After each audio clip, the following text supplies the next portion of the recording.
Hola, ¿qué tal, chicos? Buenas tardes, bienvenidos entonces ahora sí al curso de filosofía.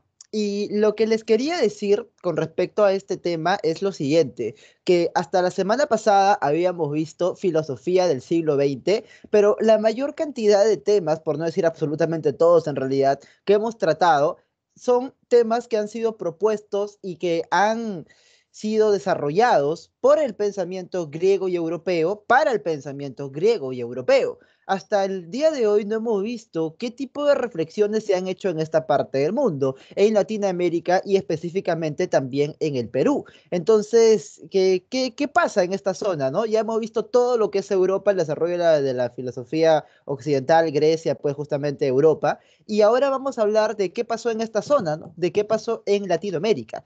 Les voy comentando que con respecto a la filosofía latinoamericana, existen dos grandes problemas, ¿ok? Dos grandes problemas que se presentan aquí como motivo de análisis. Un primer problema, en este caso, sería el problema de el origen, ¿bien? Del origen, de dónde viene, o sea, la posibilidad o no de una filosofía prehispánica, eso quiere decir el problema del origen, ¿bien? Y también el problema de la autenticidad. Autenticidad. Quiere decir que si los filósofos latinoamericanos hacen filosofía realmente auténtica o solamente copian lo de los filósofos europeos. Esas son las dos grandes preguntas. La primera, como te digo, del origen o en todo caso del problema de la filosofía prehispánica. La gran pregunta aquí es la siguiente. Antes de la llegada de los españoles, ¿hubo en estas tierras, en la parte norte justamente de México, incluso entre los indios Sioux, Navajo, allá en Norteamérica, hubo acá en Chavín, hubo en Guari, hubo en el Incanato, filosofía o no hubo tal cosa como una filosofía? A ver, a priori, ¿ustedes qué creen?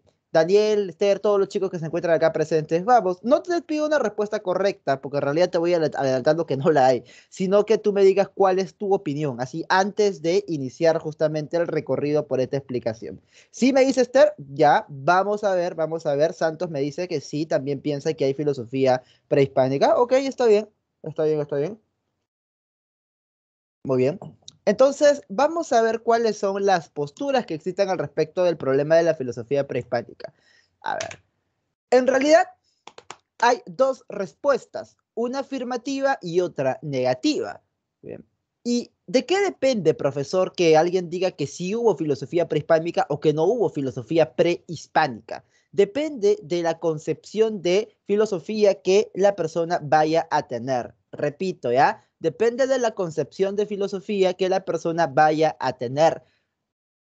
Y ahorita vamos a ver eso, pero antes vemos los principales representantes de cada postura. Mira, agrábate bien esto, ¿ah? Quienes afirmaron que sí hubo tal cosa como una filosofía prehispánica son Miguel León Portilla y Joseph Sterman. Y quienes me dicen que no hubo filosofía prehispánica son Augusto Salazar Bondi, María Rivara de Tuesta y David Sobrevilla. Entonces, vamos a ver ambas posturas, ¿sí? Ambas hay que conocerlas, efectivamente. Hay una postura que te da la razón y otra que no. Me dice, Esther, cada cultura tiene una razón de ser quienes estoy interrogante y es indicio de filosofía. Ok, Esther. Soy más siempre buscar las razones de esta importancia existe filosofía prehispánica. Ya, justamente, vamos a ver que esa es la primera postura que tenemos que estudiar. Que sí hubo tal cosa como una filosofía prehispánica. ¿Por qué?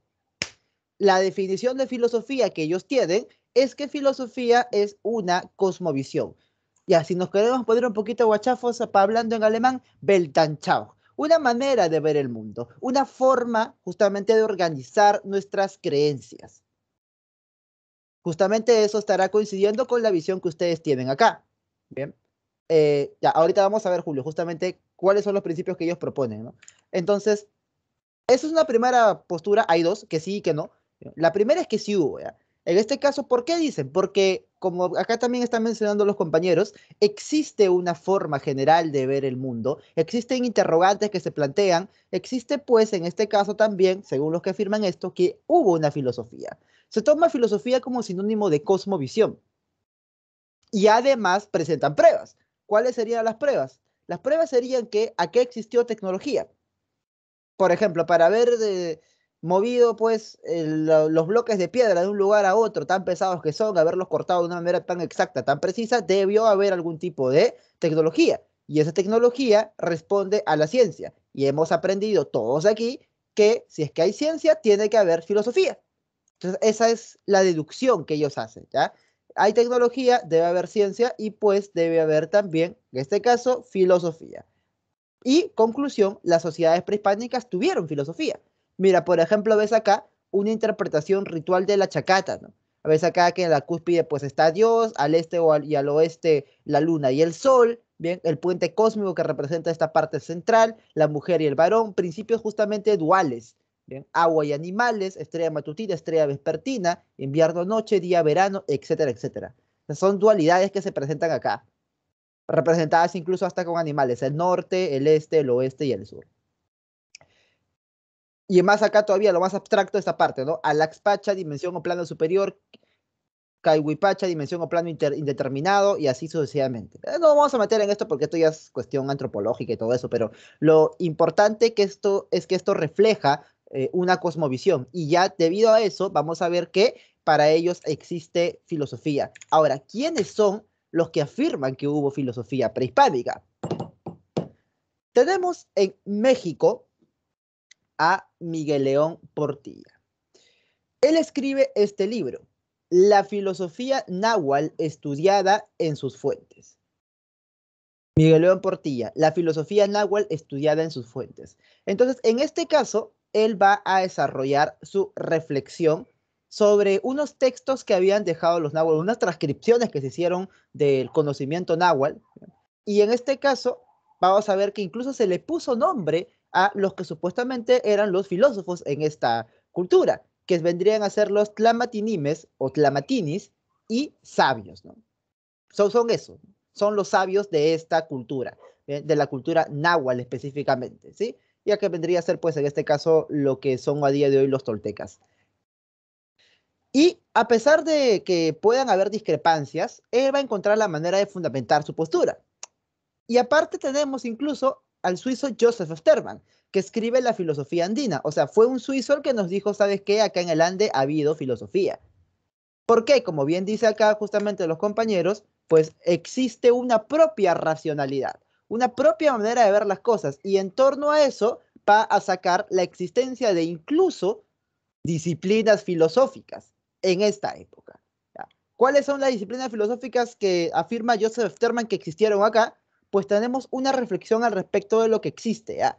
Pacha y Sofía conocimiento. Si te das cuenta, está mezclando quechua con griego en este punto. Pacha, Sofía, conocimiento al respecto de lo que hay, de lo que existe. Aya es el equivalente a la ontología. ¿Bien? Equivalente a la ontología.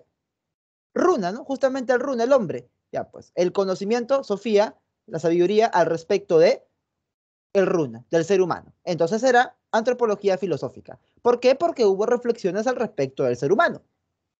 Y la reflexión al respecto del comportamiento individual vendría a ser la ruana Sofía. En este caso, la sabiduría sobre el comportamiento individual. En este caso vendría a ser el equivalente a lo que en Occidente se llama ética. Y es más, hay una reflexión que incluso ni siquiera es filosofía, pero la podemos mencionar. Es la apusofía. La reflexión justamente al respecto de lo sagrado, que en este caso la relacionamos con la teología occidental. Pero claro, ya la teología ya no es directamente filosofía, pues en este caso teología occidental. Pero igual está ahí, ¿no? Entonces es una manera de investigar la realidad, dice Joseph Sterman. O sea, ¿hubieron reflexiones sobre lo sagrado? Sí, hubo reflexión sobre lo sagrado. ¿Hubo reflexión sobre el comportamiento? Dice Sterman que sí. Sobre el hombre y sobre lo que hay, sobre lo que existe. ¿No? Ontología. Entonces, eso es lo que él afirma. Hubo disciplinas filosóficas incluso aquí en el antiguo Ande. ¿Bien? Por eso escribió la filosofía andina. Bien, ahora, esa es la llamada postura, pues, afirmativa con respecto al pensamiento prehispánico. Si hubo filosofía, pues, prehispánica, ¿no? Acá están Miguel León Portilla y Joseph Sterman. Bien, vamos a hacer en este caso un ejercicio, chicos. Vamos a hacer un ejercicio. Acá tengo que borrar esto de acá para enseñarles por qué lo subrayo. Vamos a hacer un ejercicio, pero que no es en realidad para ustedes, sino para mí. ¿Cómo así? O sea, les voy a enseñar cómo es una pregunta ya de tipo de módulo intermedio, ¿ya? Porque eso ya es lo que vamos prácticamente a pasar, ¿no? Ya el otro año ustedes deberían pues justamente pasar al intermedio. Entonces, una pregunta clásica típica, ni fácil ni difícil, de nivel intermedio, bien, en un módulo intermedio, justamente sería esta. Ahorita yo no te voy a exigir que tú me contestes, ¿ya? Porque justamente todavía no estás entrenado, pero para enseñarte cómo funciona, ¿ya? Mira, lo que tienes que hacer, y esto lo voy a explicar de manera extensa, la metodología, es poner acá, identificas de dónde a dónde va el texto, siempre casi dentro de las comillas, y luego identificas la información bibliográfica, o sea, quién escribió y cuál es el título del libro, para darte una idea de qué trata el texto. Por ejemplo, si lo escribió Hegel y tú no sabes mucho de Hegel, entonces ya, pues puedes ir dándote cuenta que para ti va a ser difícil. O si lo escribió Descartes y tú eres fan de Descartes, entonces ya te vas a dar cuenta que fácil sabes algo del contenido de lo que está ahí. Ahora, esa es la información. Si no conoces al filósofo normal, ¿ah? Normal. Lo más importante en realidad es lo que te piden sobre el texto. En este caso acá me pide, el texto anterior estaría en contra de las tesis planteadas por quién. Y te pone una lista de filósofos. Si tú no conoces quiénes son los filósofos, pues lo que va a pasar es que no vas a tener cómo comparar. Entonces esa pregunta ya se te haría de nivel un poco compleja para ti. ¿Bien? Entonces, es simplemente una acotación de cómo funcionan las preguntas en intermedio, ¿verdad? Pero de pasada me sirve para leer directamente a León Portilla, que es el que afirmó que existe filosofía en el caso de los náhuatl, y leemos directamente al autor y de esa manera entrenamos también una preguntita. No creo que no está mal leer directamente al autor, es un ejercicio que a mí me encanta hacer ya cuando estamos en módulo intermedio avanzado, ya directamente leemos al autor. Vamos a hablar de Platón, leemos a Platón, vamos a hablar de Popper, leemos a Popper. Entonces, dice así el texto. Con una sola frase se indica que el Tlamatini es un metafísico, ya que estudia lo que nos sobrepasa la región de los muertos, el más allá. Si tú te das cuenta, esto de lo que nos sobrepasa la región de los muertos, lo está poniendo entre comillas. Quiere decir que es algo que él no está afirmando. Quiere decir que es algo que él está citando. Por eso lo subrayamos así en verdecito. Ahora luego dice, finalmente, como resumiendo sus atributos y misión principal, se dice en la línea 19 a la 21 que gracias a él la gente humaniza su querer y recibe una estricta enseñanza. Entonces, en este caso también está citando, o sea, acá es una cita dentro de una cita. Tienes que darte cuenta siempre de la estructura de los textos, ¿ya? Esa es la recomendación que te voy a hacer a partir de ahora incluso para todos tus problemas de filosofía más adelante, ¿ya? Entonces vemos así. Y ahora que hemos visto esto de acá, pues podemos graficar hasta el momento qué es lo que hemos visto. Dice, con una sola frase se indica que el Tlamatini es un metafísico, ya que estudia lo que lo sobrepasa la región de los muertos. Entonces podemos copiarnos. El Tlamatini es, o sea, igual un metafísico. ¿Ya? Ok, es un metafísico. Luego, ¿qué me dice? En pocas palabras, aplicando anacrónica y análogamente, o sea, anacrónica quiere decir fuera de tiempo, ¿ya? Aplicando fuera de tiempo y análogamente al sabio o Tlamatini, allá, entonces el Tlamatini también, ¿qué cosa es? También es sabio. Bien. Es otro término, ¿no? Sinónimo. Los términos con los que hoy se designa quienes tienen muy semejantes funciones, diremos que es un maestro, un psicólogo, un moralista, un cosmólogo, un metafísico y un humanista. Ok, todo esto es maestro, ¿qué más es? Es psicólogo, moralista, cosmólogo, ya dijo metafísico, cosmólogo, ¿bien? Y un humanista. Entonces, todo esto de acá vendría a ser el Clamatini o sabio. Dice luego, leas el texto una vez más y juzgues imparcialmente si es o no acertado este análisis. Todavía te dice, lee otra vez pues para que veas si eso no es, ¿no? Eso afirma León Portilla. Entonces, ¿el texto estaría en contra de quién? A ver, en este caso, si es que nosotros sabemos quiénes estuvieron en contra de la postura de que si hubo una filosofía prehispánica, pues podemos marcar la clave.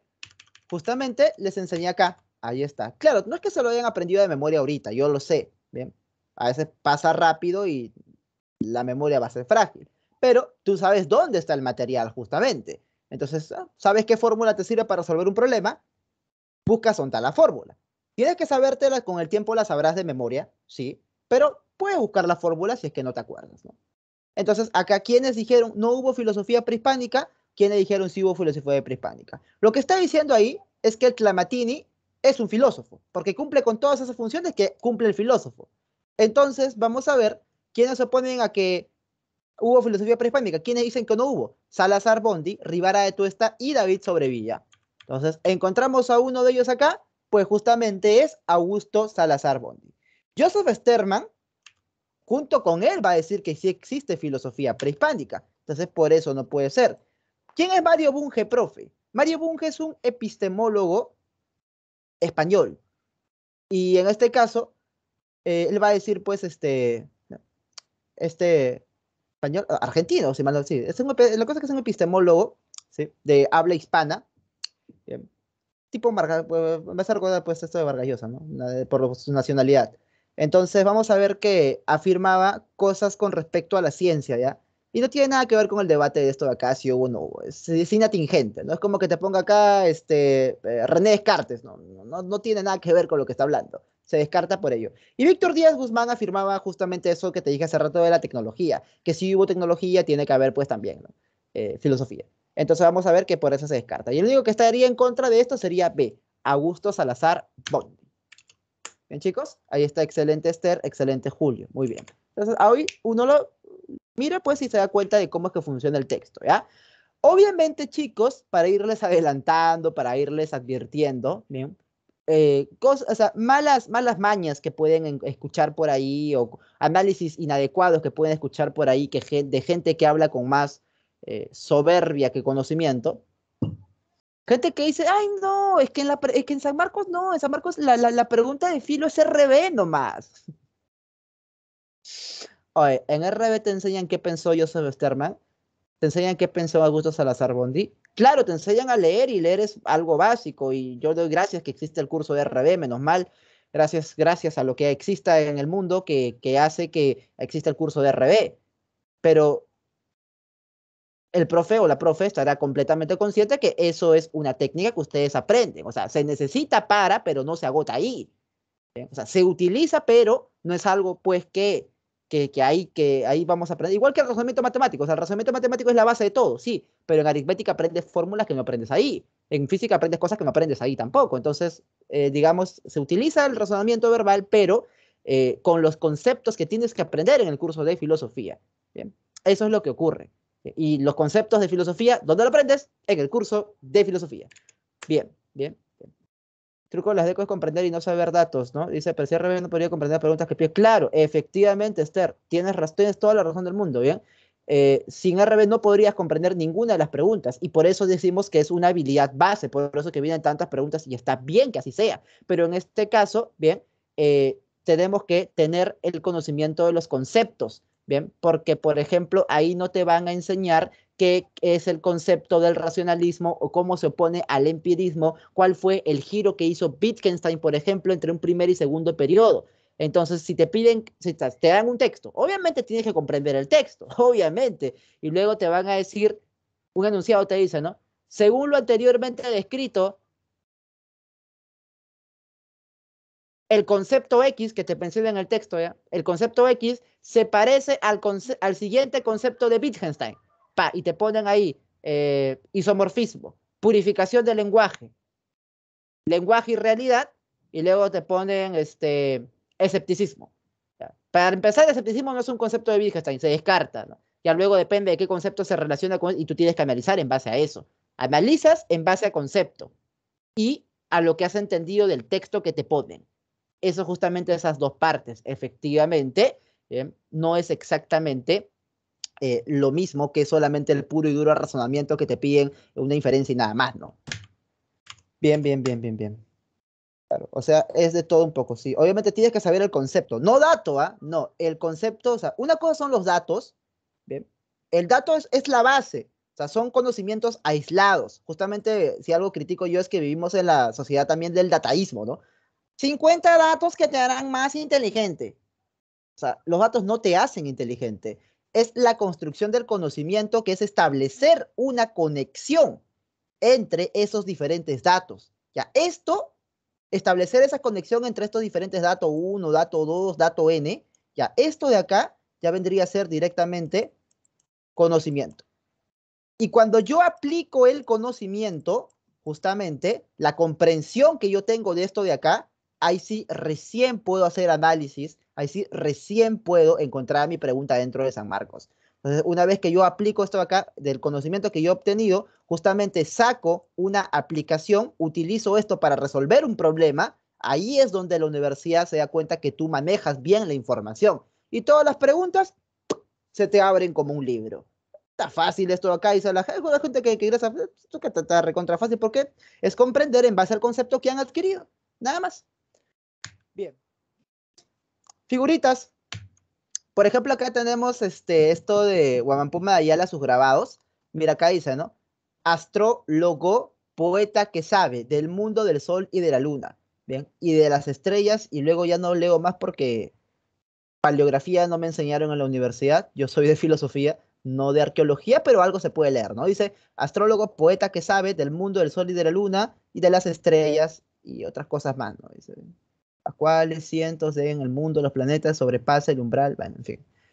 Eso está afirmando, ¿no? Y justamente este es un sabio que sabe tanto de cuestiones, pues, del cosmos como cuestiones de acá de la Tierra. Tiene acá, si ya te das cuenta, ese instrumento que se ha perdido, digamos, la manera de poder codificar información, pero que sabemos que codificaba información, el quipu. Y acá tenemos, ¿no? Al contador mayor y tesorero, Tahuantinsuyo Quipok, Curaca Condorchava, ¿no? Acá directamente, para esto ya más grande, ¿no? Este es un equipo más pro. Entonces, ahí está, pues, ¿no?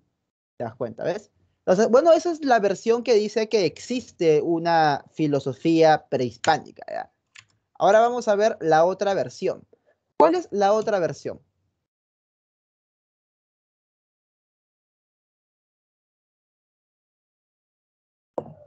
Que no hubo filosofía prehispánica. Y tú dirás, no, pero estos son malos, seguramente son gente que no. No, pero es que escucha primero su argumento, ¿no? Escucha primero su argumento. Mira, para empezar, cuando nosotros hicimos la clase de filosofía, yo les puse grandazo, grandazo, grandazo, el término filosofía, pero no escrito en castellano, sino escrito en griego directamente. ¿Para presumir? No, para enseñarte que el término fue originalmente utilizado por quienes. O sea, el idioma original justamente de esa palabra no es el inglés, no es el alemán, no es el francés, no es el castellano, no es el quechua, no es el chino. El idioma original es el griego y el griego antiguo. Entonces, esa actividad filosofía o sea, nos va a remitir hacia una época y un lugar específico, la Grecia del siglo VI antes de Cristo. Entonces, quienes afirman que no hubo filosofía prehispánica, no lo hacen porque consideran al pensamiento andino o azteca como menos, sino lo hacen porque consideran que la filosofía vendría a ser una actividad fundada por los griegos que por Alejandro Magno se expandió al resto del continente. Luego, pues, los romanos toman esos aportes culturales, o sea, se apropian de la filosofía también y de la religión griega también, y luego, pues, ya van a hacer Europa, ¿no? Ya nace Europa, nace cristiana y toda la filosofía cristiana y que luego ya se convierte en moderna y así. Ese es el desarrollo, dicen las personas que afirman que no hubo filosofía prehispánica, porque no hubo ese contacto previo. Bien. O sea, en este caso, los chavín no tuvieron contacto, pues, con los textos de Platón que vinieron desde Grecia. No tuvieron ese contacto. Entonces, por eso es que no hubo ahí filosofía. Entonces, profe, ¿qué hubo? Lo que hubo es una actividad mítica y también racional. ¿Bien? O sea, esto de acá, digamos, podríamos ver que fue a la vez, ¿no? O sea, una especie de mezcolanza, ¿no? Una actividad que sea mítica y racional, indistinta una de otra, como que mezclados, diríamos acá. Entonces se afirma que hubo un pensamiento superior. Pero, profe, me están diciendo que solamente hubo mito acá. Y me ha enseñado por ahí alguien que el mito es falso, que el mito es malo. Ya, eso es una interpretación positivista, kantiana del asunto. Vamos a ver qué piensa Augusto Salazar Bonte, ¿ya? Antes de seguir con ese análisis. Vamos a ver qué piensa Salazar Bonte. Mira, él afirma, ¿no? Nosotros estábamos acá, bueno, los habitantes del antiguo Perú estaban acá, acá, y de pronto, ¿no? Su forma de ver el tiempo lineal, no era circular, y de pronto, ¡plaj! Sucede un corte, un quiebre. ese quiebre justamente es la llegada del pensamiento europeo. ¿Ya? La llegada del pensamiento europeo. Entonces, ese pensamiento que ellos tuvieron, esa forma de ver el mundo, era distinta a la forma de interpretar el mundo que tuvieron los habitantes del Ande de aquella época. Entonces, hubo una ruptura, dice, o discontinuidad con el pensamiento prehispánico. No hubo, pues, en este caso, simplemente un acople o un desarrollo armónico. Lo que hubo fue simplemente la imposición de otra forma de pensamiento, que era muy distinta a la forma de pensamiento que originalmente hubo. Entonces, claro, la interpretación de qué es filosofía para estas personas que tú ves acá es un poco más estrecha, ¿bien? Es un poco más específica. Filosofía lo que hicieron los griegos, ¿bien? Entonces, acá dice, ¿no? Catalogado como una forma general de ver el mundo o como un tipo de pensamiento mítico. Pero si tú piensas que por ser mítico es menos, ese ya es tu problema, pues. Porque tú te has creado una escala valorativa donde lo mítico es menor, lo mítico es inferior, lo mítico está mal, es mentira, ¿no?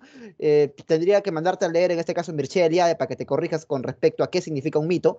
Y luego te has puesto de que lo racional, la filosofía o la ciencia es la verdad que superaba al mito. Esa interpretación positivista, diría pues en este caso Salazar Mundi, eso ya no es culpa, ¿no?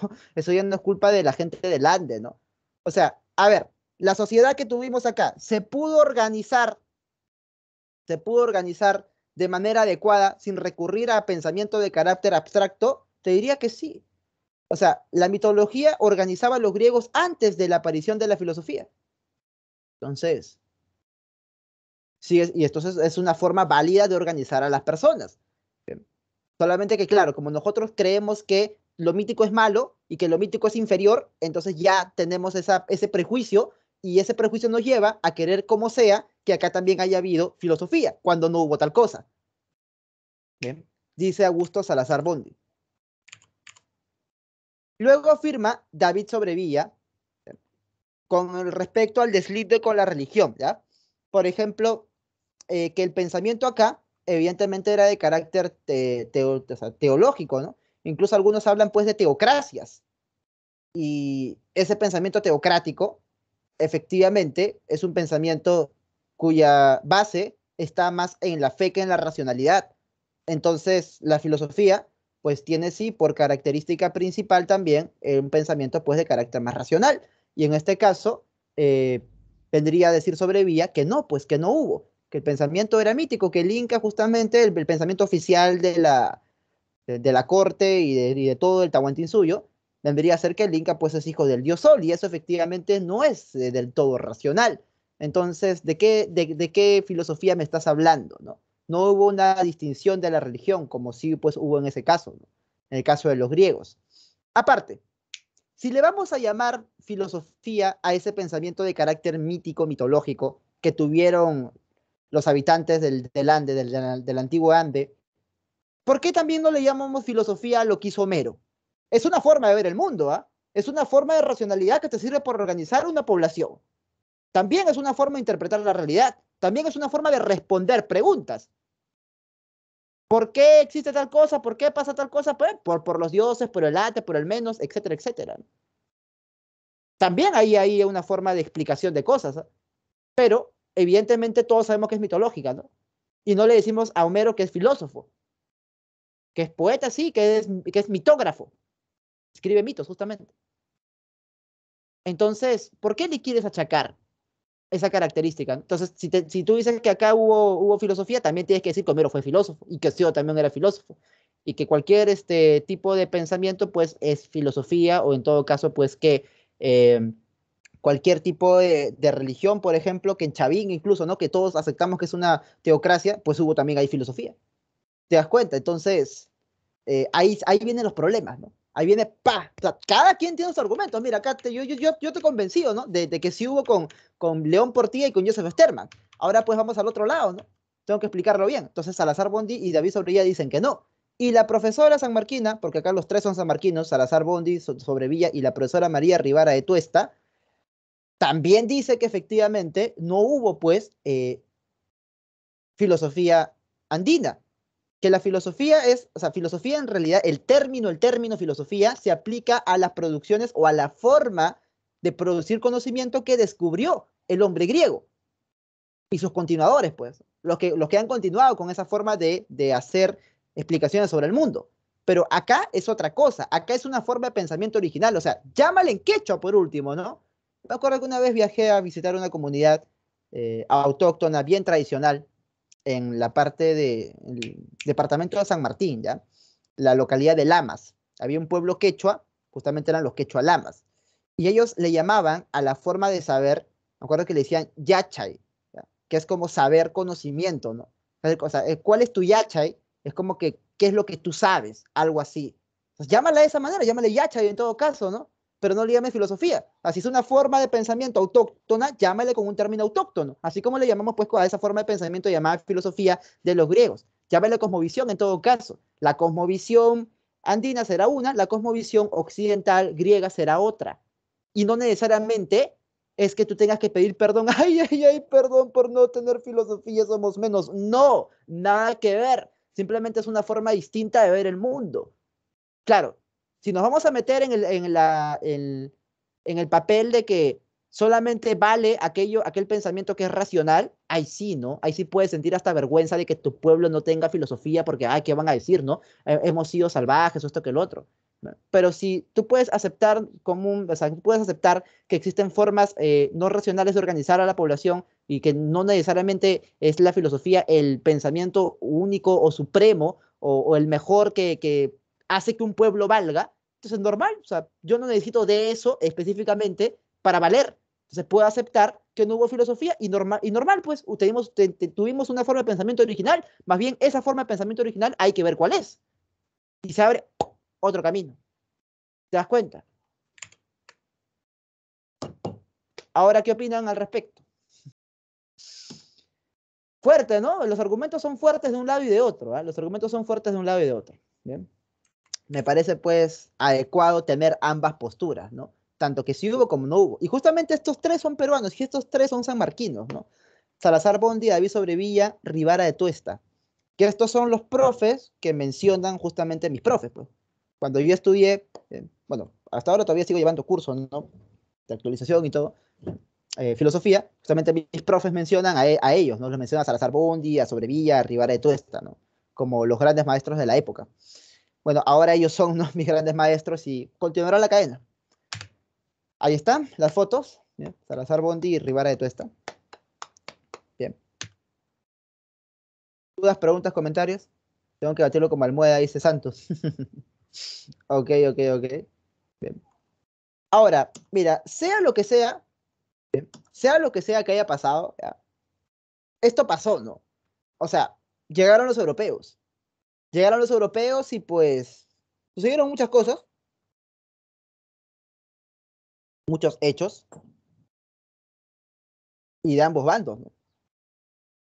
Lo que quisiera evitar yo acá en este punto sería la polarización. O sea, y no solamente ha pasado en caso de nosotros, ¿ya? O sea, así como nosotros, en gran medida, o sea, este sector de la población tiene una especie de trauma justamente con esto de acá, con este hecho histórico, también tuvieron, por ejemplo, en el caso de los germanos con el pueblo romano. Los romanos también, pues, de alguna u otra manera con los germanos se tuvieron su bronca y pues, tú te das cuenta, pues, ¿no? De la fuerza que tuvo cada quien, ¿no? Entonces también tuvieron cierto trauma, por decirlo de alguna forma, cierta bronca, pero no fue pues hasta que ellos superaron justamente ese ya encono que le tuvieron al pueblo romano, que ellos pudieron desarrollarse los germanos como una sociedad sólida, ¿no? Basada en sus propios principios y su propia determinación. O sea, ya dejando de lado justamente lo que pasó pues antaño, superando más bien aquello que ocurrió. Dicen por ahí algunos que lo que somos nosotros, justamente pues en esta región del mundo ahora, en Latinoamérica, es producto de un ultraje, ¿no? Básicamente. Pero ya pues, ¿no? Ya estás acá. Y lo que yo quisiera evitar realmente en esta clase sería la polarización que pueda haber, ¿no? O sea, porque existen las dos vertientes, ¿no? Existe el hispanismo radical y el indigenismo radical también. Uno es, ay, no, si somos pobres es porque los españoles se llevaron nuestro oro, a pesar de que en la época del guano y el salitre se obtuvo más ingresos de los que representan el oro que se exportó, pero bueno, no, todo es culpa de nuestro atraso, es culpa de los... Y el otro pues también, que es igual de ridículo, en este caso, disculpa mi opinión, que la estoy expresando directamente, gracias a los españoles nos trajeron cultura porque los incas comían niños besándole pues las botas, ¿no? Yo creo que ni uno ni el otro, ¿no? Yo creo que ambos pueblos, justamente de los cuales somos herederos, tuvieron pues aportes significativos. Esta clase, este texto está en español. Estamos estudiando filosofía justamente con categorías occidentales. ¿Bien? Algún aporte ha habido, pero también evidentemente nuestra condición anatómica, ¿no? Y de muchos otros sentidos, las tradiciones, por ejemplo, la cultura que nosotros tenemos, es en gran medida pues también autóctona. Entonces, lo que hay, desde mi perspectiva, es un mestizaje. Bien, ahora, si tú quieres estar a favor o en contra de algún tipo de alguna de estas dos corrientes predominantes que hay, normal. Yo propongo superación. Puedo dar mi aporte siempre en cuando diga que es lo que yo estoy proponiendo y no te diga que es la verdad tampoco, ¿no? Ya eso es ya es algo personal, ¿no? Bien. Si puedes investigar, capaz ¿no? Te vuelves full hispanista radical o pro indigenista, ya depende de ti. Me gusta el arte de Pablo Amaringo, que es un amazónico, ¿no? En este caso, él pinta con técnicas occidentales porque la pintura justamente es una técnica occidental, su realidad que él vive. De, por ejemplo, estos viajes que se realizan en ayahuasca, este elemento psicodélico, ¿no? De la ayahuasca, él lo pinta justamente, ¿no? Y acá podemos ver cómo es que todos estos motivos de acá son netamente amazónicos. ¿Te das cuenta? ¿No? El traje típico, las plantas justamente, pero la técnica que utiliza es una técnica occidental, que es la pintura, ¿no? Eso se le llama sincretismo cultural. Hasta acá, dudas, preguntas, comentarios. Siempre están a los incas de salvajes, incas y cultura. Wow. Claro, pues. Claro, justamente, ¿no? Hay gente que tacha a los incas de salvajes, y también hay gente que tacha, pues, específicamente, ¿no? A los otros como si fueran sido los malos, porque sí, ¿no? Que su único objetivo era el exterminio. No, exterminio hicieron los ingleses, que prácticamente no se mezclaron, ¿ya? En este caso acá, lo que hubo, pues, más adelante te voy a mencionar. Esto también me enseñado en mi historia también, ¿no? ¿Hubo sometimiento? Sí, claro que hubo sometimiento. Bien, pero bueno, vamos a ver que si eso, pues, te afecta después de la cantidad de años que han pasado y lo tomas como excusa para no salir adelante, creo que hay un problema en uno mismo. El problema de la autenticidad latinoamericana. En este caso, la autenticidad latinoamericana se presenta como un problema, porque lo que nosotros hemos hecho por desarrollo filosófico es realmente algo original, o simplemente es copia y repetición nada más de lo que hacen los europeos. ¿Mm? Acá nos atrevemos a dar una propuesta, una postura, algo, hemos desarrollado algo al 100%, o simplemente repetimos como cacatúas lo que viene de fuera.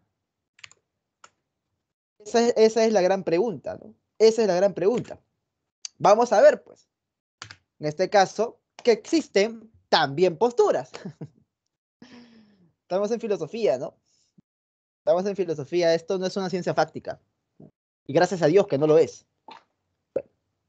Por Dios podemos entender muchas cosas, ¿no? La razón universal, Yahvé, qué sé yo. El problema de la autenticidad latinoamericana. Si hay filosofía auténtica, dice Leopoldo Sea. No hay filosofía auténtica, pero tiene que haberla, dice Salazar Bondi. Y Francisco Miro Quesada Cantuarias dice que es un proyecto culminado. O sea, antes no, pero ahora sí. O sea, como que antes no había, pero ahora sí hay. Antes no, pero ahora sí.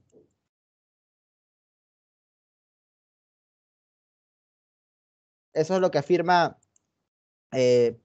Francisco Miro Quesada, ¿no? Proyecto terminado, por eso le decimos. Entonces, bueno, vamos a ver pues cada una de las definiciones, cada una de las posturas que hay al respecto. A ver, siento que todo tiene algo en común, hasta en lo mínimo, dice. Ok, ok, ok. Entonces, vamos a ver, vamos a ver. Vamos a ver.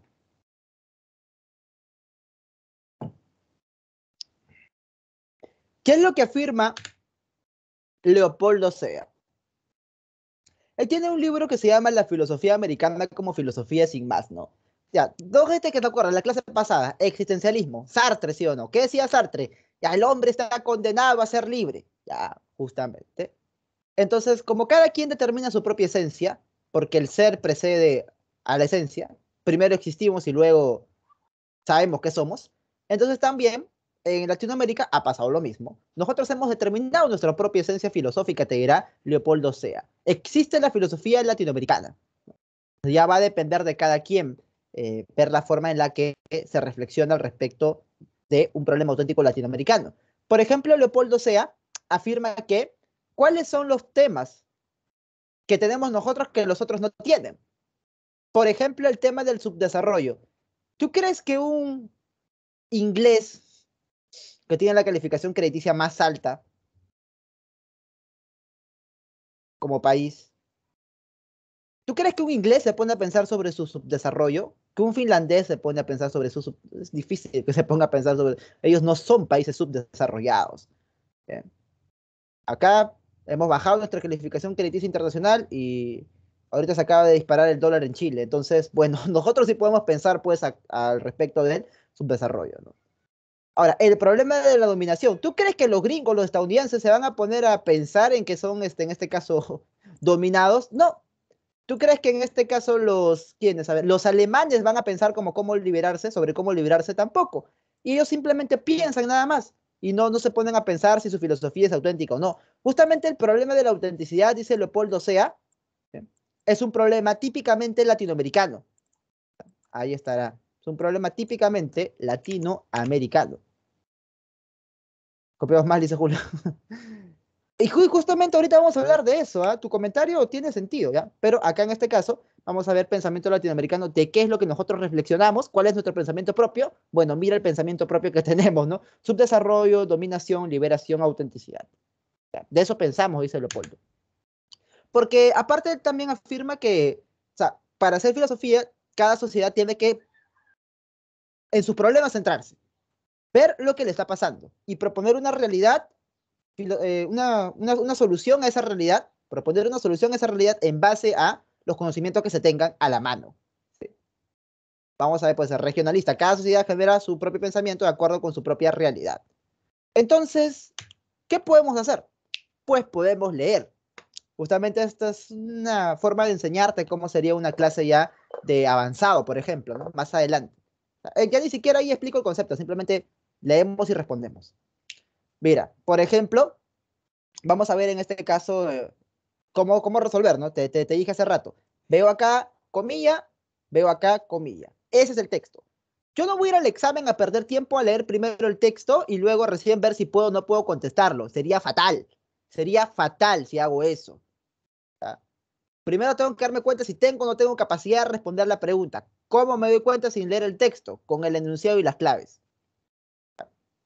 Sea en torno a una filosofía americana, ¿no? Ese es el título del libro. ¿Ya sabes quién es Leopoldo Sea? Puede ser, profe, ya lo sé. Entonces, luego dice acá, según el texto podríamos afirmar que Sea concuerda con Montesquieu en que, ya, si tú no sabes quién es Montesquieu, no tienes ni idea de quién es Montesquieu, entonces tranca que vayas a marcar.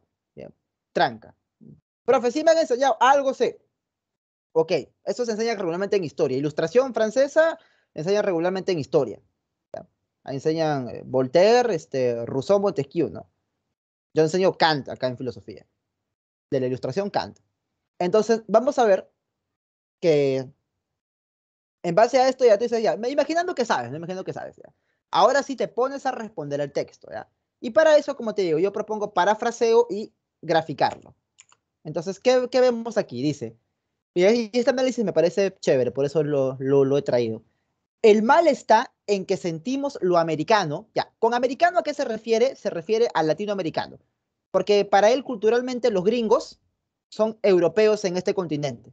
Y sí, pues lo son. O sea, culturalmente los gringos son europeos, porque ellos no hicieron esa mezcla, ese mestizaje cultural que se hizo en el resto de Latinoamérica, eso es cierto. Los ingleses eh, cortaban cabeza nada más, o sea, ellos no se mezclaban, poco, pues muy poco, pero muy poco, se mezclaron racial y culturalmente, muy poquito, poquísimo. En cambio acá fue generalizado. Por eso dice lo americano, se refiere a lo latinoamericano, no se está refiriendo a los gringos por si acaso. Culturalmente los gringos son europeos. El mal está que sentimos lo latinoamericano, lo propio, como algo inferior. la resistencia de lo americano hacia lo europeo es sentida como incapacidad. ¿Ya? Entonces sentimos lo americano como algo inferior. O sea, si es que hay un desfase, dice, ¿no? La resistencia de lo americano hacia lo europeo, o sea, no poder ser como ellos, a eso se refiere, es sentida como incapacidad. No somos como ellos porque no podemos.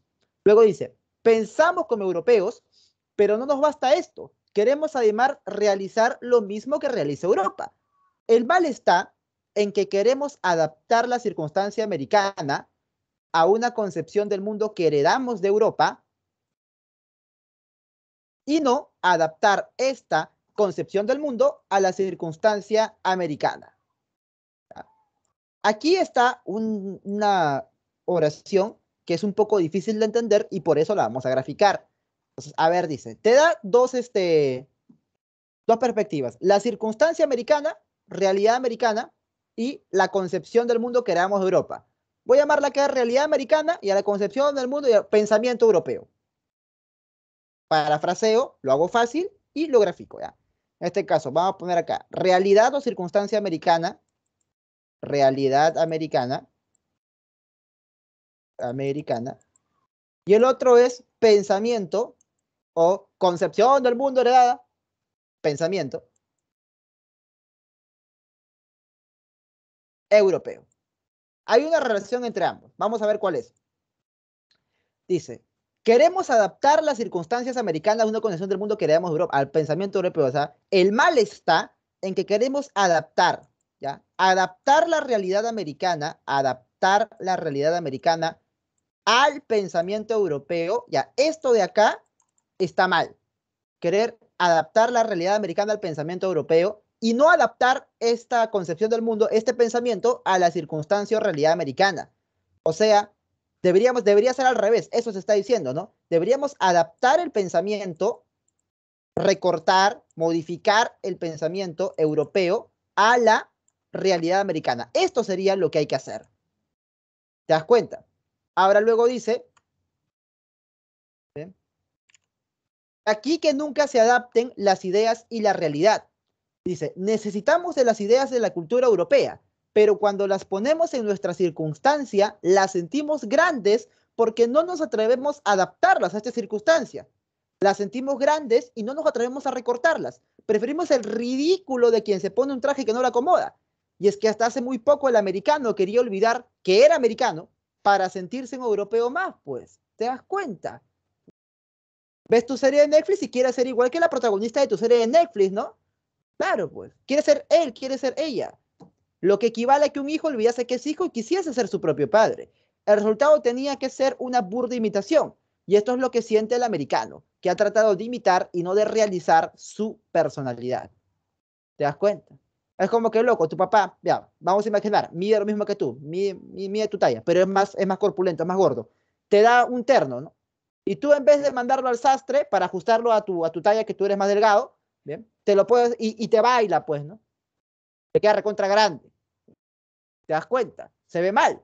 Ya, eso es lo que estamos haciendo, pues, acá en este caso, con el pensamiento y la realidad, pensamiento europeo y la realidad americana. Ahora, es que tú eres menos por ser más flaco, por necesitar recortar. No, no eres menos, ¿no? Ni tampoco más por ser más delgado, simplemente eres distinto. Ahora, conforme a lo que acabamos de ver, ¿sí? ¿Estaría de acuerdo con Montesquieu en que hay que tener un gobierno despótico? No, porque Montesquieu no hablaba de un gobierno despótico para empezar, ese es Hobbes. Debe haber separación de poderes, inatingente. Cada pueblo debe ser original, claro. Justamente Montesquieu, en su libro El espíritu de las leyes, y esto es un texto que pongo en la parte de filosofía política, cuando hacemos la clase entera, habla al respecto de que una ley de un pueblo tiene que basarse en las cuestiones hasta los detalles que tenga ese pueblo. El clima, la población, las tradiciones, incluso la religión que ha tenido, ¿ah? La geografía, todas las costumbres que pueda tener, la constitución, cuánta bondad o cuánta severidad pueden soportar, múltiples variables. Eso dice Montesquieu en el espíritu de las leyes, pues. Pero ¿qué es lo que vemos hoy en día? Personas que argumentan de la siguiente manera. Ay, no, es que esto es legal en Ámsterdam. Esto está bien en Euro. Oye, ¿tú vives en Ámsterdam? ¿La realidad de tu pueblo es la misma realidad que Finlandia? No, trata de ver cuáles son los principios que ellos siguen, porque están haciendo las cosas bien, eso sí, pero adapta esos principios al no vas a copiar el proyecto de ley exactamente después con nombre y apellido, ¿no? No vas a presentar el proyecto de ley exactamente lo que presenta pues el vecino, justamente, ¿no? Porque es una realidad diferente. Salvo que quiera ser un vasallo del que estás presentando, pues, es otra cosa, ¿no? Cada pueblo debe ser original, pues, ¿no? Cada pueblo original. Pasa hasta ahora, dice, ¿no? A mí me gusta mucho ese análisis que hace SEA, ¿no? Que nos queremos creer como SEA en este caso, lo más europeo posible, ¿no? Bueno, en fin. Pero él afirma que sí existe autenticidad, aunque hace esa crítica, ¿no? Bien, bien, así, pa, precisa, ¿no? Ahora, Salazar Bondi. Profe, ¿qué dice Blondi? Salazar Bondi dice que más bien en esta parte del mundo la filosofía es imitativa e inauténtica, ¿ya? No hemos generado nosotros ningún tipo de pensamiento propio, solamente hemos estado copiando. ¿Y por qué? Porque estamos dominados, ¿ya? Esta dominación es económica y cultural. Mira, loco, la dominación económica es muy fácil de entender. Creo que si has estudiado ya geopolítica o economía hasta cierto punto, debes haber comprendido o sea, que realmente nosotros no somos locomotora. O sea, el Perú no es locomotora, el Perú es vagón de tren. Para bien o para mal, sea como sea, pero así es. ¿Bien? Por ejemplo, a nosotros nos beneficia mucho la subida del precio del cobre. ¿Por qué? Porque el cobre es lo que principalmente exportamos. Todos saben eso, ¿verdad? El cobre es lo principal que exportamos. Entonces nos beneficia que sube el cobre. Hay mucha plata, hay muchos recursos cuando sube el cobre. Pero ¿qué pasa si Estados Unidos, China y la Unión Europea nos meten un bloqueo económico y naval? Nos vamos a la... Ahí sí nos vamos al tacho, pues. Estados Unidos, China y la Unión Europea nos meten un bloqueo económico, nos vamos al tacho. Dominación económica, pues, ¿no? ¿Te das cuenta? Eso es fácil de entender. Lo más sutil es la dominación cultural. Lo más sutil, chicos, es la dominación cultural. Eso es más difícil de ver. Justamente entre países altamente desarrollados hay competencia por quién exporta más de su cultura. Aunque no te des cuenta, estas cosas ocurren a nivel geopolítico. Les recomiendo ver mucho ese canal Visual Politics, ¿ya? Que es un análisis, me parece, serio, neutral, descriptivo, bien hecho, ameno y demasiado bien hecho, demasiado bien informado sobre la realidad política internacional. Yo no tengo tiempo para explicarte eso, te puedo derivar con especialistas. Entonces, vamos a ver que la dominación cultural se presenta de matices mucho más sutiles, como te decía. Y te pongo un ejemplo de esto de acá para que aterrice, ¿ya? ¿Cómo es la dominación cultural? Es más conceptual. Ah, muy bien, Julio. Vamos a ver. San Marcos. Bien. ¿Año? ¿Qué año? Más o menos 2019, ¿no? Yo tranquilo, como buen alumno, pues ahí, ¿no? En la facultad, ¿no? Como siempre de curioso por ahí, por todas partes, ¿no? No solamente en mi facultad, que es en este caso letras, sino también pues viendo qué pasa en las otras, ¿no? Porque conocimiento es libre, menos mal, llegas a la universidad, puedes ir a cualquier facultad a escuchar clase, de lo que quieras. Entonces, facultad, por ejemplo, ¿no? Física, ¿no? A veces hacen conferencias pues sobre física teórica, el cosmos, ¿no? Física cuántica, ese tipo de cosas son chéveres, ¿no? Asistir. Y pues a veces tú vas a una conferencia de un profesor peruano, ¿ves? De rasgos típicamente peruanos, y que tienen ideas chéveres, ¿sabes? En San Marcos hay buenos profes que sacan ideas chéveres, pero vas a su conferencia, el salón medio lleno, nunca faltan los detractores, ¿no? Que dicen, no, pero tú estás mal, de acá te has equivocado, esto está mal, así ya. Sale medio chancado, medio aplaudido el profe. Bacán, como con cualquier ejercicio intelectual. Pero luego pone un banner de un gringo, por ejemplo, ¿ya?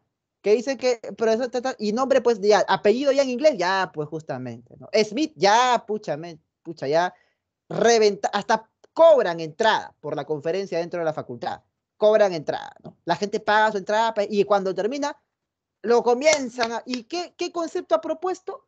A veces conceptos incluso con menos profundidad, a veces mejores, pero a veces incluso con menos profundidad que el que expuso el profesor San Marquino.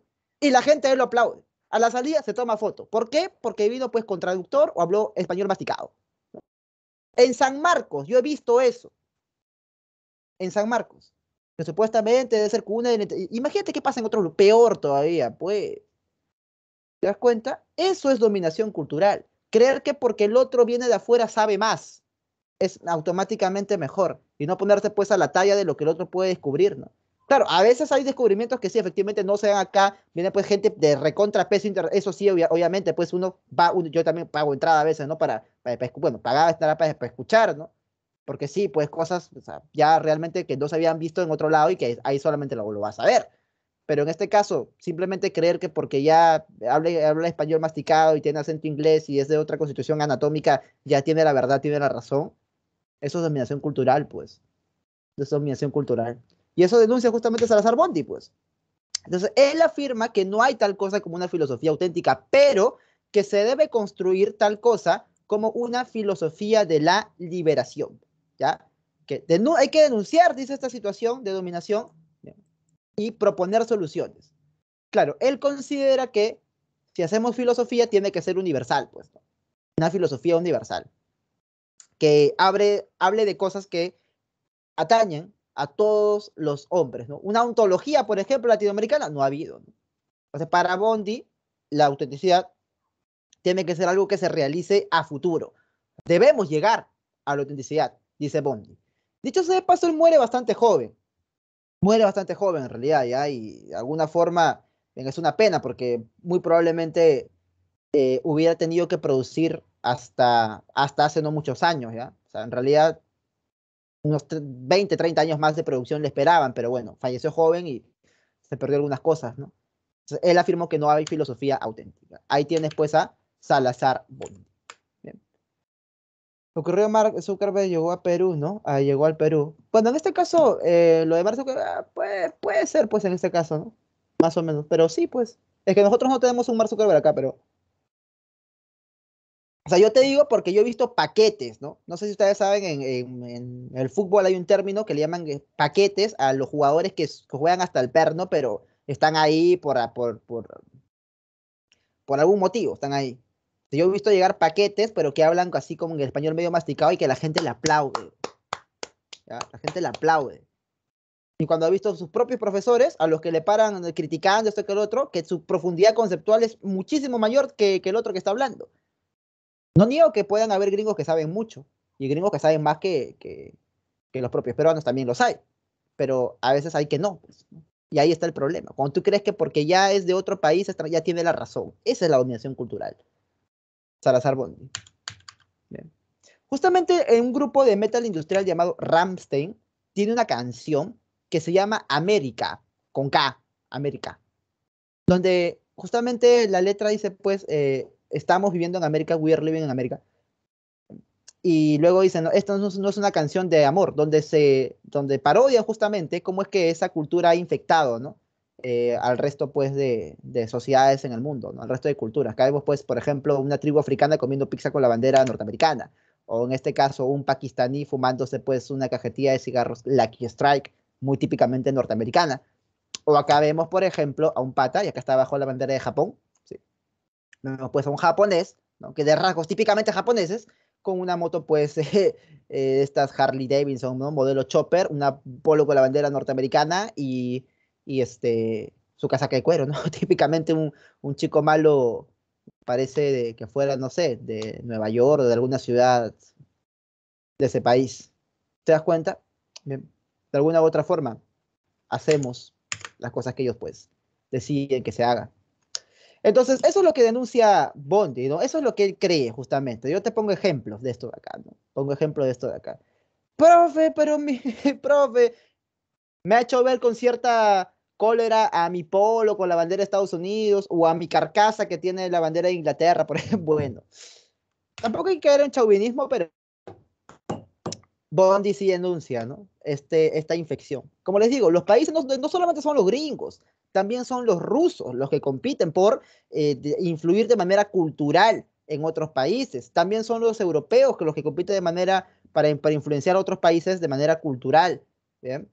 Y ni que te hablo de los coreanos, porque bueno, se me pueden ir encima muchas personas, ¿bien? Pero o sea, eso de alguna forma va a determinar que sí, pues a veces un sector de la población de un país se aliene hacia otra cultura. Autenticidad es un proyecto culminado. O sea, antes no había autenticidad, ya se los dije, antes no había autenticidad, pero ahora sí la hay. ¿Quién afirma eso? Bien, Francisco Miro Quesada Cantuarias.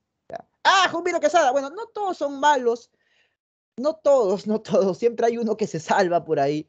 En este caso, Miro Quesada también fue profesor sanmarquino y bueno, tenía dinero para vivir tranquilo y dedicarse a actividades intelectuales, ¿no? Entonces, se dedicaba a la investigación filosófica, viajaba cuando quería. Su familia, pues, es de plata, evidentemente, ¿no? Entonces, vamos a ver que él, de alguna manera, trajo, ¿bien?, la lógica matemática al Perú, o sea, esa lógica que van a ver más adelante, proposicional, P entonces Q, ya eso lo trajo él, y la ideología de acción popular también va a ser en gran medida redactada por su persona. ¿Bien? Eso es lo que él propone, ¿no? Antes había, ahora, antes no había, ahora sí hay, ¿no? Bien. Ahora, antes de pasar a la filosofía del Perú, hablemos de las últimas corrientes de la filosofía latinoamericana.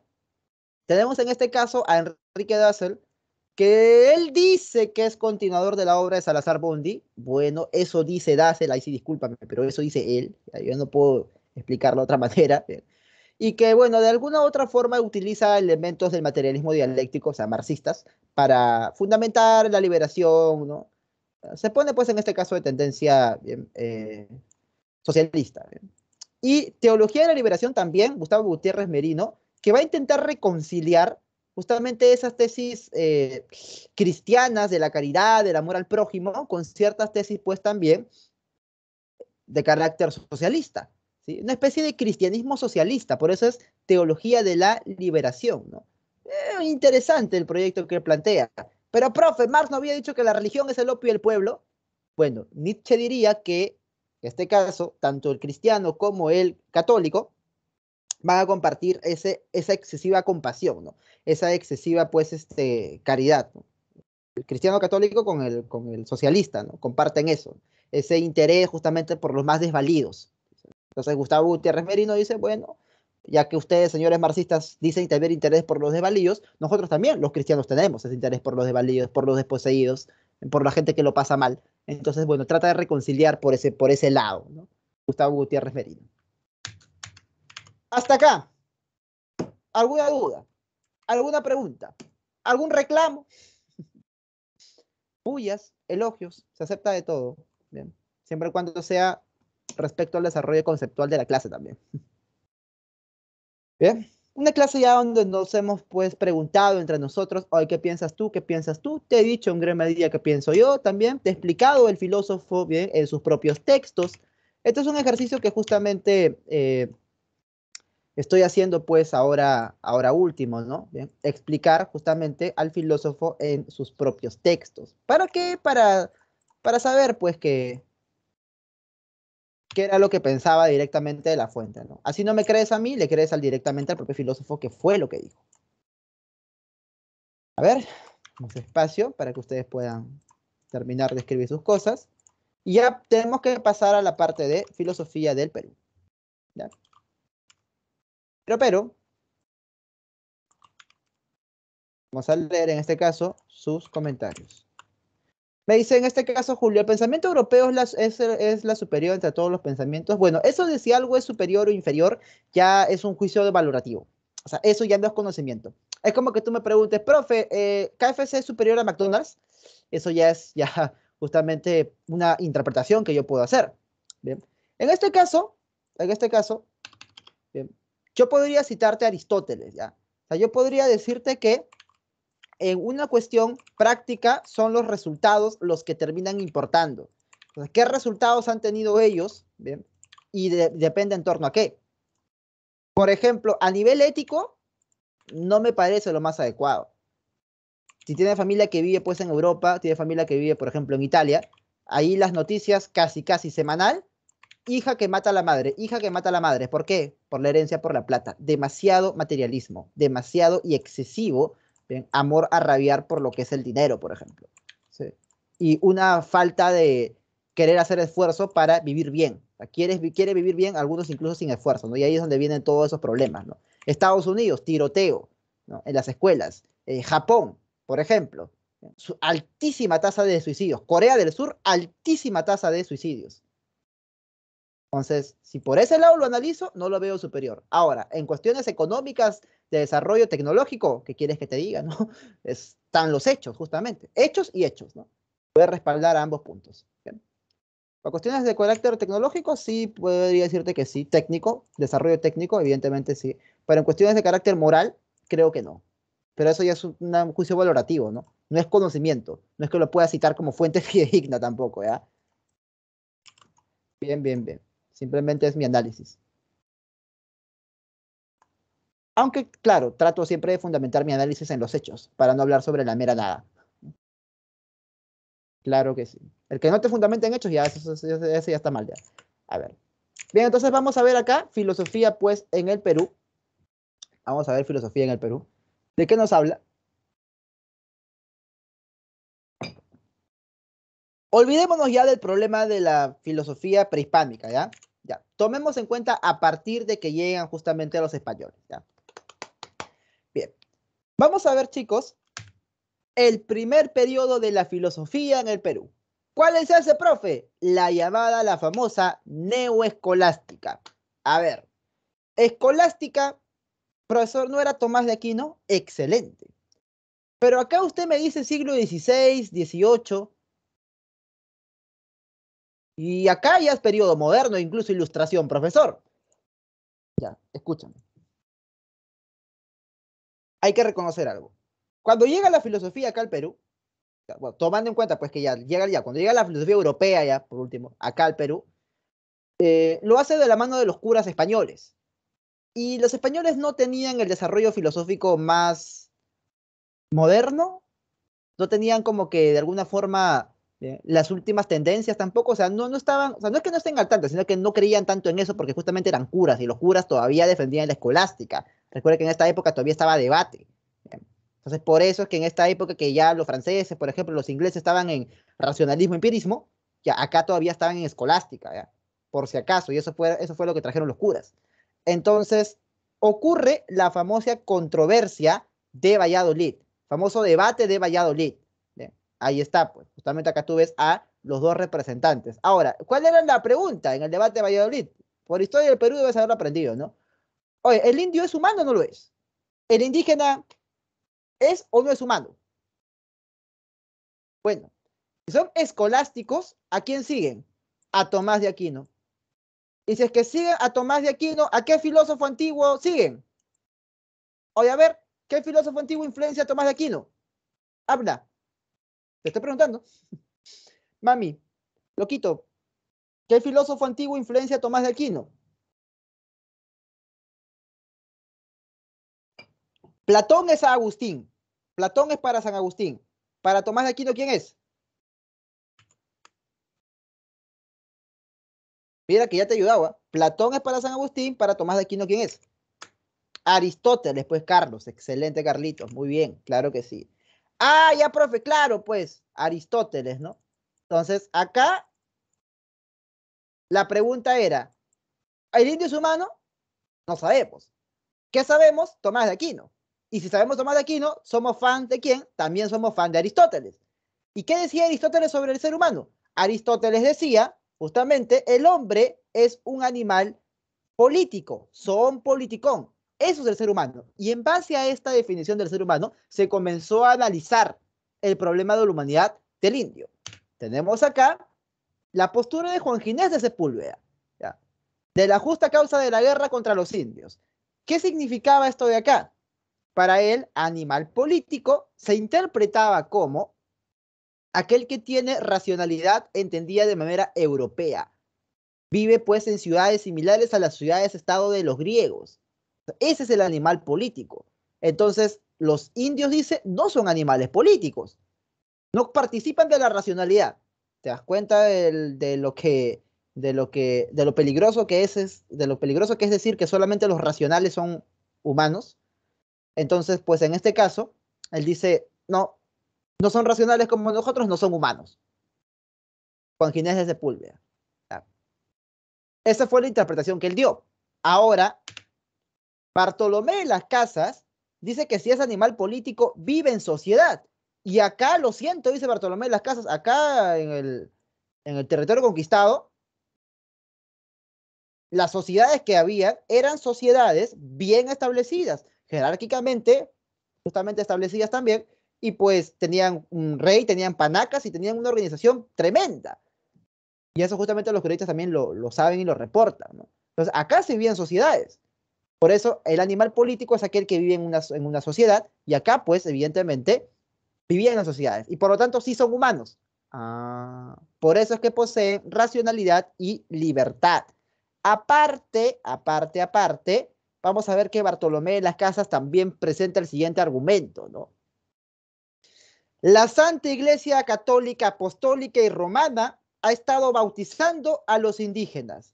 Usted me dice, señor Juan Ginés de Sepúlveda, que la Santa Iglesia Católica, Apostólica y Romana, a la cual le pertenece todo lo que es verdadero, ha estado bautizando bestias. ¿Quiere decir eso, señor Juan Ginés de Sepúlveda? ¿Que la iglesia ha bautizado perros, ha bautizado seres equivalentes a bueyes? No, pero, ya, cuidado. También pues aprovecha de ese peso que tenía el argumento religioso en la época, pues, ¿no? O sea, dice, no, si lo estaban bautizando a los indígenas era porque eran humanos. Entonces, pues, al final de cuentas, sí termina afirmando que son hermanos menores, que tienen que estar bajo la tutela, tampoco es que sean 100% iguales, pero de que son humanos, son humanos. Ya eso dice Bartolomé de las Casas, ¿no? Interpretando de esa manera la sentencia aristotélica del animal político y el argumento religioso también que pesa, ¿no? Bien, bien, bien. Ahora, justamente esto ya hasta el siglo XVIII más o menos pues va a durar este tipo de. Excelente, pues, verdad, Melanie Santos, bien, Aristóteles, muy bien, el tío Ari. Tenemos que seguir hablando de qué, de la ilustración. Bueno, esta etapa de la emancipación, justamente de la liberación, es algo que ya te han explicado bastantes veces en Historia del Perú, ¿no? Lo que tendría que yo dejarte acá es la lista justamente de cada pensador y cuál fue la principal propuesta que tuvo. Aunque eran más hombres prácticos, hombres de acción, es verdad, pero tuvieron pues cierto bagaje cultural, ciertas propuestas, las cuales defendían con más ahínco que otras, ¿no? Por ejemplo, Toribio Rodríguez de Mendoza defendía la educación racional para ambos, para criollos e indígenas, ¿no? Una educación racional que trae consigo la libertad. ¿Bien? Hipólito Unanue era antiescolástico, por ejemplo, ¿sí? Juan Pablo Vizcardo y Guzmán, en este caso, ¿bien? La autodeterminación, cada quien debe elegir cómo es que es su pueblo, por ejemplo. Baquijano y Carrillo, pues, la dirección del Estado por los criollos, ¿no? En este caso, por los que fueron de nacionalidad española, pero nacidos acá en este territorio.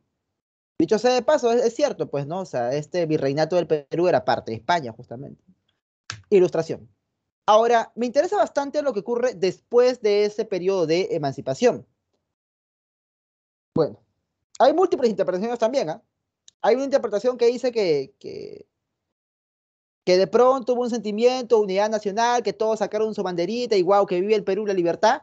Y otros que dicen que en realidad fue un negocio de los ingleses, que querían apertura comercial de esta región para poder exportar las telas que ellos tenían de sobra ya por la gran industrialización que tuvieron. Y en vez de meterse a conquistar un territorio y todo lo que significaba el desgaste de esa campaña, pues financiaron a un par de sicarios llamados Martín y Bolívar para que abran las fronteras y puedan se pierde el monopolio que se tenía con España para el comercio. Ya depende, ¿no? Cada interpretación que hay en realidad del proceso. Lo importante que pasó es que se llevó a cabo el proceso de no dependencia, de independencia, y aparece el periodo del romanticismo, ¿ya? ¿Qué es lo que dice el periodo del romanticismo? En este caso, cuando uno se independiza, te podría poner un ejemplo, ¿no? O sea, tú dices, yo quiero independizarme de mis padres. Ya, pero independencia quiere decir también responsabilidad. O sea, tú vas a pagar tus propias facturas, ¿sabes? Entonces, acá ya no había justamente ese apoyo ya de la corona española. Ya bailas con tu propio pañuelo tú por tu cuenta, ¿no? O sea, si eres independiente, efectivamente ya no depende de tus padres. Tienes que tener de dónde sacar para la comida, para la casa, para todo, el internet, el wifi, el celular, todo, las zapatillas, todo. Entonces, justamente en este periodo es donde un cierto sector de la población se arrepiente del proceso de independencia, porque había cierto sector de la población que era adicta, si recontradicto al apoyo que tenías tú por poseer algún título, pues algún título nobiliario, ¿no? Marqués de tal cosa, conde de tal cosa, delegado de tal cosa de la corona española. Entonces, eso te permitía tener estabilidad económica. Y ahora ya no hay eso. Entonces, ese sector de la población va a querer regresar al pasado colonial. Aparece pues el famoso debate sobre cuál va a ser la forma de gobierno, ¿no? Bartolomé Herrera, ¿ya? ¿Qué afirma Bartolomé Herrera en este caso? Él es representante de las propuestas conservadoras. Y sí, yo sé que te han enseñado que todo lo que es conservador está mal, que tienes que odiar lo conservador. Yo sé que te han adoctrinado muchas veces de esa forma, pero oye, escucha el argumento. Lo que dice Bartolomé Herrera es que el más inteligente tiene que ser el que gobierne. Y eso es un argumento platónico, ¿ya? Pero bueno, a Platón llega a través de Agustín de Hipona. Exactamente. Platón, Agustín, Aristóteles, Aquino. Ah, ya, profesor. Agustín de Hipona, claro, la soberanía del inteligente. Y en este caso dice que acá en este territorio no va a haber personas capacitadas para gobernar. ¿Bien? Que tiene que ser alguien que haya sido criado desde pequeño, desde la cuna, para mandar. Y eso pues lo podemos encontrar entre la nobleza, dice Bartolomé Herrera. ¿Bien? Entonces, por eso propone que el Estado vuelva a ser colonia de España.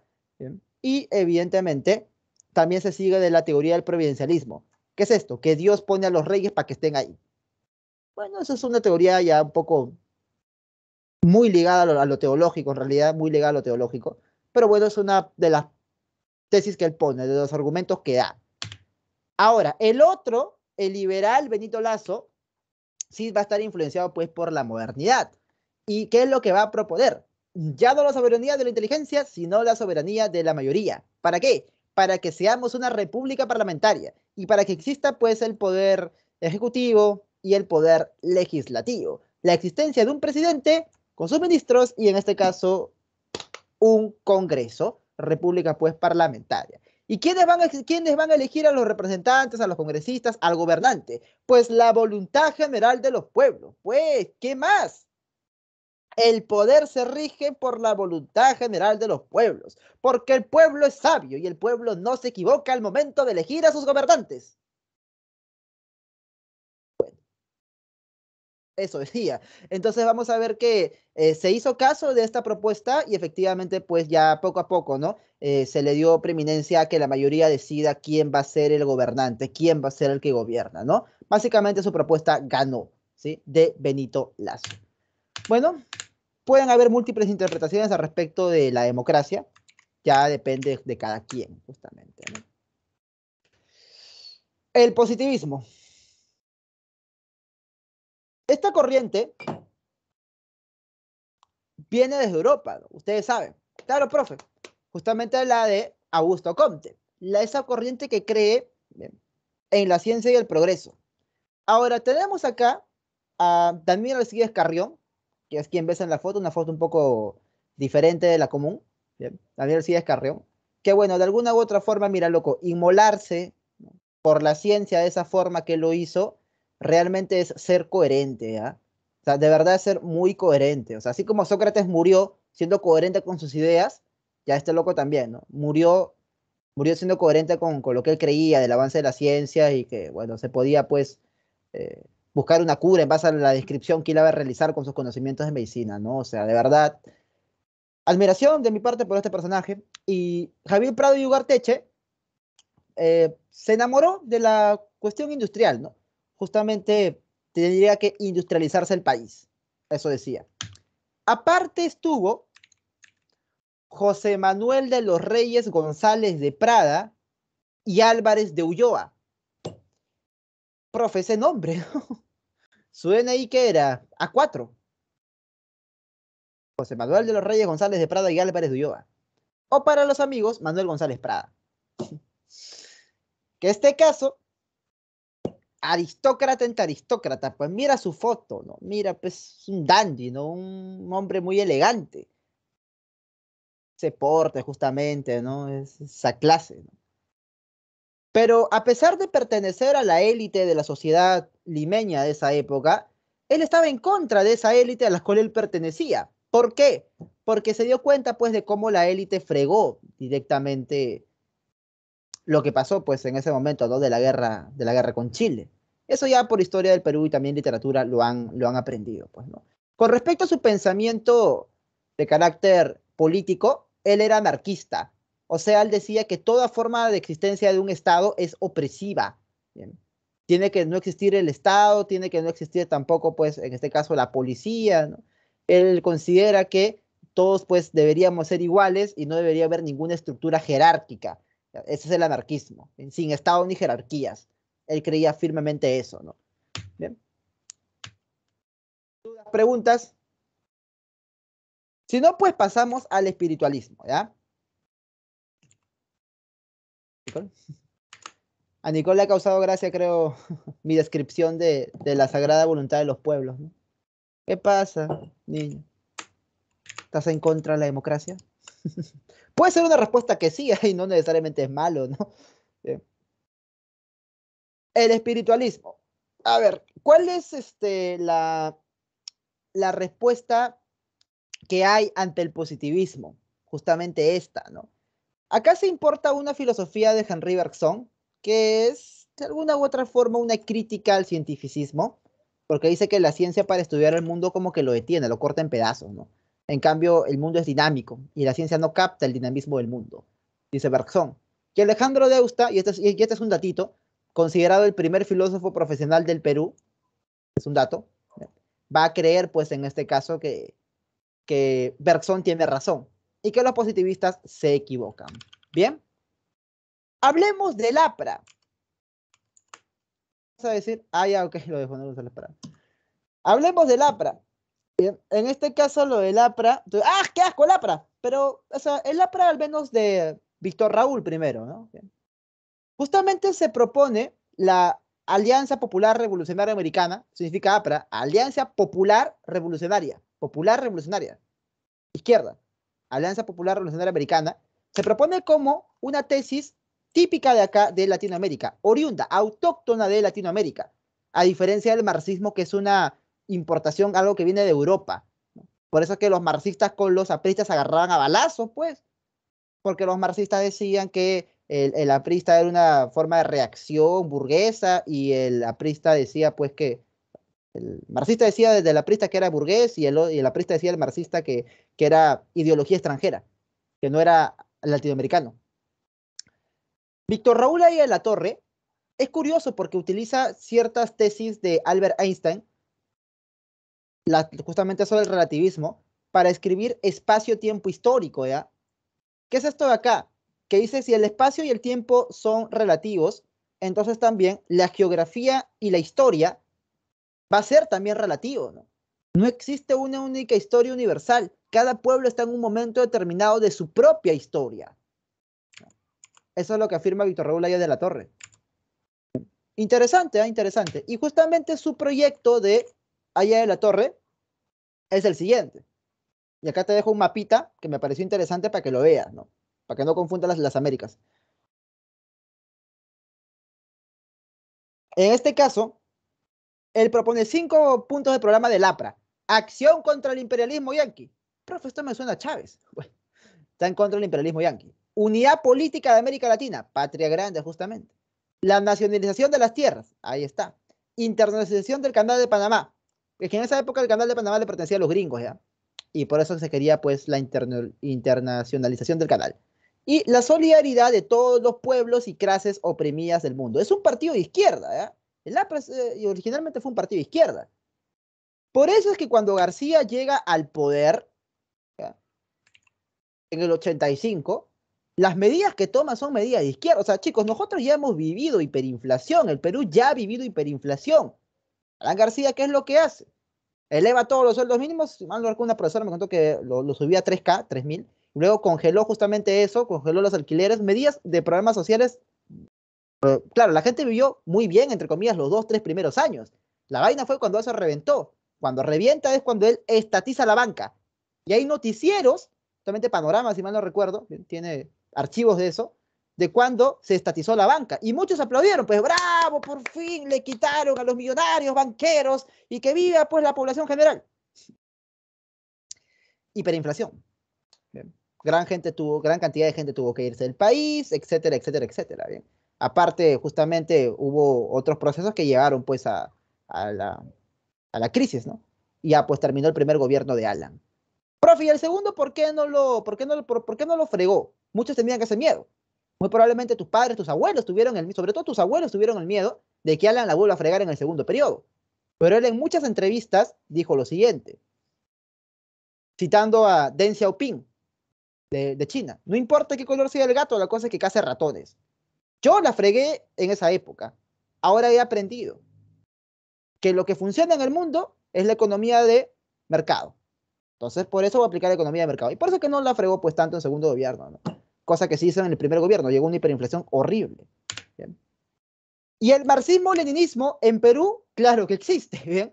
Marxismo-leninismo de José Carlos Mariátegui. Justamente sus 7 ensayos de interpretación de la realidad peruana fueron pues justamente una interpretación marxista. O sea, debería llamarse 7 ensayos de la interpretación marxista de la realidad peruana.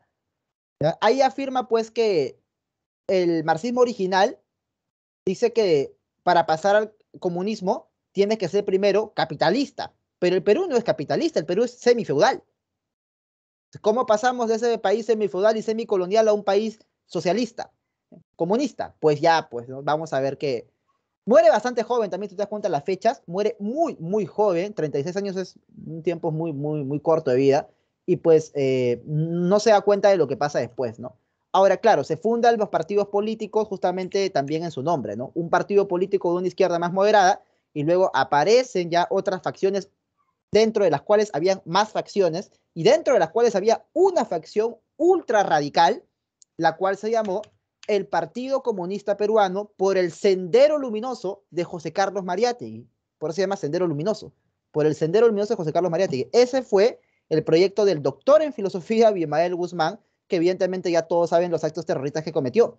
Y justamente pues tuvimos en esa misma época, bien, al liberal, porque este pata de acá, el chino, filosóficamente hablando, sigue las tesis liberales, bien, o sea, de eso de Johncito Locke, de la propiedad privada, por eso es que comienza pues a vender todas las empresas del Estado y también hace lo que hace, ¿no? Independientemente de la corrupción pues de este hombre de acá, su filosofía es en este caso liberal, independientemente de los actos terroristas de este pata de acá, la filosofía pues evidentemente es marxista, ¿no? Marxista, leninista, maoísta, ¿ya? Justamente utilizando, ¿qué cosa? Las tesis de Mao, ¿no? Que fue el paso del campo a la ciudad, ¿bien? Marxismo en este caso, leninismo, ¿bien? Leninismo, y acá maoísmo, pues, ¿no? Y de esa manera, bien, nos damos cuenta que la filosofía va a tener de alguna u otra forma incidencia en nuestras vidas, que las ideas de las personas que están a cargo o quieren estar a cargo, de alguna manera van a tener un resultado en la realidad. ¡Feliz Navidad, jovencitos! Nos veremos pues la próxima semana. Como siempre es un gustazo haberles enseñado, aprovechar cada minuto en darles un concepto. Vayan a resolver su examen. Nos vemos en esta próxima ocasión. Que la pasen muy bien con sus seres queridos. Conmigo hasta acá. Muchas gracias y ya hasta pronto.